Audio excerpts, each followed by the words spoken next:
All right, Mets fans, we're back at it, breaking down another Metropolitan game as they give you a steaming pile of you-know-what today on the offensive front. Once again, losing this game, losing this series now to the Toronto Blue Jays. They now have dropped 2 straight in the series, are going to try to avoid the series sweep against Toronto after losing today by a final score 2-1. You're retiring Hojo, you're retiring Cohen, you're retiring Howie, you're retiring Jay Horowitz, you're retiring Al Leiter, you're retiring all these guys, which is great. Love seeing that from Steve Cohen. And what do the Mets do? They give them a no-show offensive outing again. I want to know your raw reactions in the comments below right now. I got to go on a bit of a rant. I got a lot to say because I'm really pissed off about this game and about this series that we have seen. But, of course, as you guys know, I'm out of town right now, which is why I'm not going live. And it wouldn't even be justified even if the Mets say won by a run because they're not playing good baseball right now. Their offense has been anemic. Justin Verlander gives you a gutsy outing yesterday, and you still lose 3-0 because Chris Bassett could have easily gave you a complete game shutout if he didn't have to rush back home to Toronto to worry about his wife in labor, in which she's been in labor for over 50 hours now.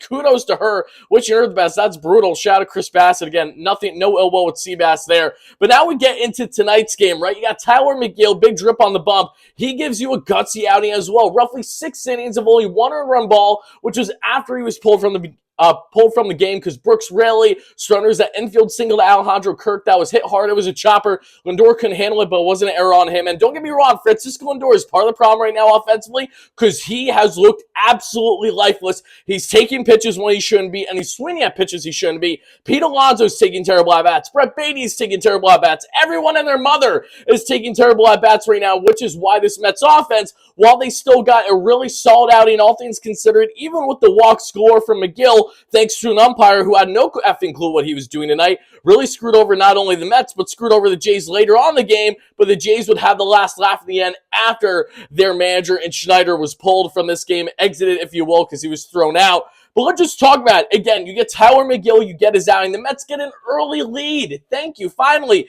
get early runs on the board, and the Mets entering today 17-3 when they score the first run of the ball game. They are now 17-4 because they lose by a final score of 2-1. Just like how yesterday, the Mets were 16-0 entering yesterday's start when you get at least 6 innings or more from your starting pitcher. But no, that came to an end. JV gave you 6, but the Mets decided, you know what, we're just not going to hit. And that was the case again that we saw here as they were lifeless. The Mets were in 0 for 1, not 0 for 2, not 0 for 5, not even 0 for 10. They were 0 for 11 with runners in scoring position. What is this steaming pile of dog shit that you call an offensive outing? Don't get me wrong, the Mets offense was not good in their series sweep against the Phillies. The only difference is that the Phillies, again, were now 7 games under 500 entering today. They're probably 6 games under because I think they beat the Nationals. But point stands, the Phillies have been struggling a lot lately, and the Mets just had timely hitting and great quality pitching, which ultimately was enough to propel them over the Phillies there. But against this Toronto Blue Jays team, in which they're so high power with their offense,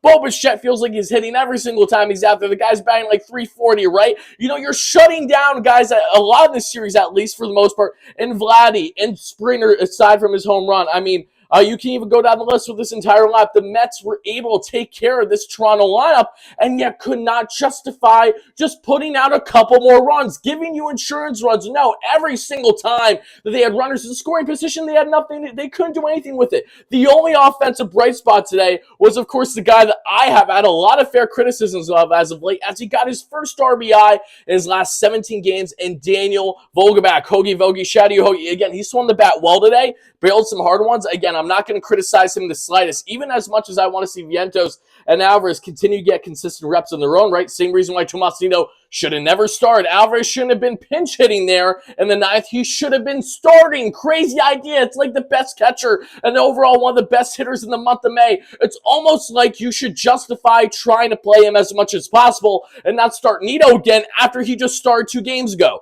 What are we doing here, Buck? I'm sorry, but that beyond frustrates me, regardless on how much Buck is at fault or not. But again, this offense just absolutely anemic. You get an outing from Adam Ottavino today, giving you a scoreless 7th. You get D-Rob with a gutsy outing, getting out of a jam there in the 8th.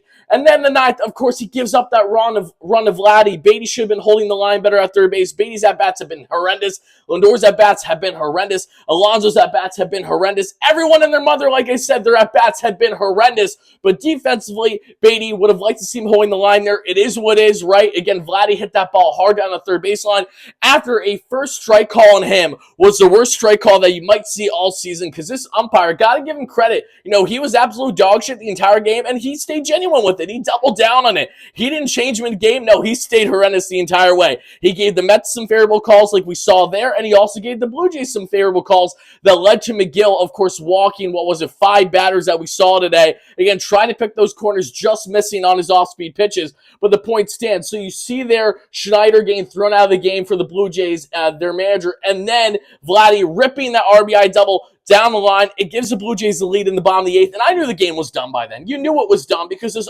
offense has nothing to show. They have nothing to prove whatsoever. They have looked so effing bad throughout this stretch of games. They have only scored 11 runs in their past 5 games. 11 runs. The key number is 11, not only for 11 runs in the past 5, but they're 0 for 11 in runners in scoring position tonight. So now they're going to look and try their best efforts to not get swept by Toronto tomorrow, with Kodai Senga on the bump of his first start of the year on normal rest, facing off against fellow countryman and Yusei Kikuchi, which should be a fun, entertaining pitching matchup.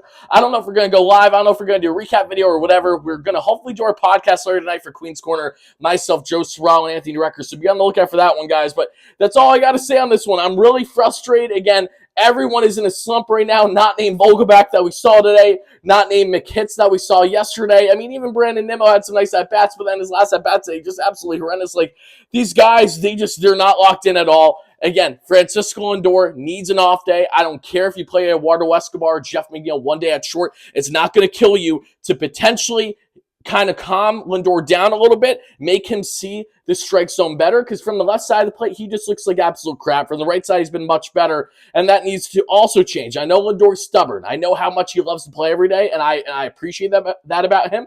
Again, he only missed 1 game last year after fracturing, breaking his finger, hyperextending it, whatever it was, as he got stuck in a door jam as they started their West Coast trip last year against the Dodgers. So again, I give him massive credit for that and playing through that. However, if he's not playing good baseball right now, at minimum, give the guy at least 1 day off. Buck, this is what you're supposed to do, right? It's a marathon, not a sprint of a season, and you need your all-star shortstop locked in as much as humanly possible. Right now, he just simply isn't. Alonso isn't either. I mean, if Alonso isn't hitting home runs, he's hitting nothing currently at the moment. Brett Beatty is not seeing the ball well either. He had 1 good walk today, but aside from that, he's striking out quite a bit. Again, everyone and their mother, as they said once more, are just not looking good right now, and that too needs to change. This Mets team needs to snap out of this funk, get themselves back on a roll, because right now, especially early on, this division, you need to try to take advantage of how things are going in these games day by day. With the Braves, with the Phillies, the way that they're performing. Try to take advantage, because if you don't, then of course it's going to hurt you in the end, the way that the Mets, of course, hurt themselves by having a horrendous month span of baseball up until that game against the Rays, in which I was in attendance, when Alvarez hit the game-time bomb with 2 outs, and then Alonso walking off. That sparked their season. That gave them life. We need to see life again, because the pitching, as strong and as sturdy as it has been, now you lose D-Rob. You don't have him tomorrow, regardless on the result of the game. You might not even have Adam Ottavino unless you want to pitch him on back-to-back nights. You're working these near 40-year-old relievers to death right now, as is. You need more help in the pen, and you need, again, to get some consistent offense going. And that's the final thing I'll say on that. So again, Mets fans, Mets lose by a final score of 2-1. Another very frustrating loss on a magical day if you were in attendance at Citi Field for all the ceremonies, for all the retirements going on, which is so awesome to see. And that's why we love Steve Cohen, for paying homage to, again, the history, the past, and the present of everything regarding the Mets, and what has paved the way to really shape what the organization is today, especially with the voices, that being in Howie and Gary, beyond deserved. So happy for them. They're an inspiration to me as well, as a Mets content creator that talks about the Mets daily. But again, guys, let me know your thoughts in the comments below. What was your biggest takeaway and reaction to this series loss? And no matter what, let's go Mets, baby. Wake the F up. Bounce back tomorrow, because, yeah, this team really, really needs to get their act together offensively. Pitching not the problem. Offensively, get your shit together.